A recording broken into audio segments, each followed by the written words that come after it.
जय हिंद। Channel 9 TV live web news Meerut मित्र पर मैं हूं आपके साथ नवेद खान। आज मेरठ की उन गलियों से ऐसी तस्वीरें सामने आई हैं जो किसी भी संवेदनशील इंसान का कलेजा चीर दें। ये चीखें किसी हादसे की नहीं बल्कि अपना आशियाना खोने के डर की हैं। शास्त्री नगर सेक्टर 3 और 4 जहां पिछले कई दिनों से महिलाएं तपती धूप में सड़कों पर धरना दिए बैठी हैं, उनकी आंखों में नींद नहीं सिर्फ डर है। डर उस बुलडोजर का जो शायद उनके बरसों के सपने को मलबे में तब्दील कर दे। मामला सेटबैक प्रकरण का है। यह कानूनी लड़ाई अब भावनाओं के उस मोड़ पर आ गई है जहां सिसकियां और सवाल दोनों लाचार नजर आ रहे हैं। आज ही महिलाएं अपनी फरियाद लेकर भाजपा के राष्ट्रीय उपाध्यक्ष डॉक्टर लक्ष्मीकांत वाजपेयी के द्वार पर पहुंची।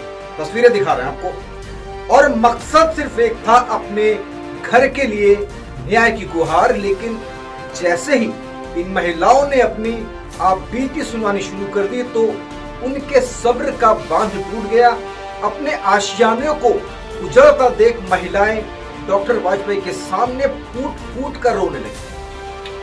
सोचिए उस मां पर क्या गुजर रही होगी जिसने पाई पाई जोड़कर एक छत बनाई और आज उसे बचाने के लिए वो दर दर की ठोकरें खा रही है।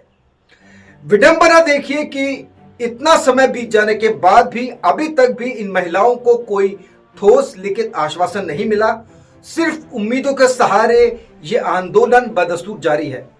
इस पूरे मामले पर डॉक्टर लक्ष्मीकांत वाजपेयी का कहना है कि पूरा प्रकरण सरकार के संज्ञान में है और मुख्यमंत्री योगी आदित्यनाथ खुद इस मामले को गंभीरता से ले रहे हैं और उन्होंने भरोसा दिलाया है कि सुप्रीम कोर्ट के आदेश अनुसार जो भी मदद संभव होगी वो की जाएगी। लेकिन बड़ा सवाल अब भी वही कर रहा है, क्या नेताओं की ये आश्वासन इन घरों की नींव को बचा पाएंगे? क्या तपती धूप में इन महिलाओं का बैठना और जनप्रतिनिधियों से मिलना कोई रंग लाएगा?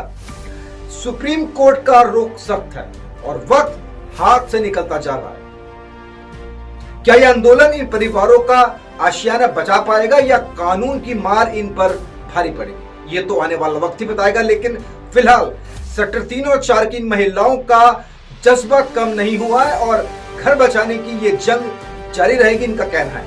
आइए देखते हैं इस भावुक मुलाकात के बाद महिलाओं और डॉक्टर लक्ष्मीकांत वाजपेयी ने मीडिया से क्या कहा। मेरा नाम प्रीति है।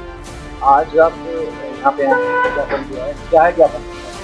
ज्ञापन यही दिया है कि जो हमें सेटबैक के नोटिस मिले हैं उनके लिए सर से बताना था और ये अपील करनी थी कि हमारी जो गुहार है उसको योगी जी तक पहुँचाएं।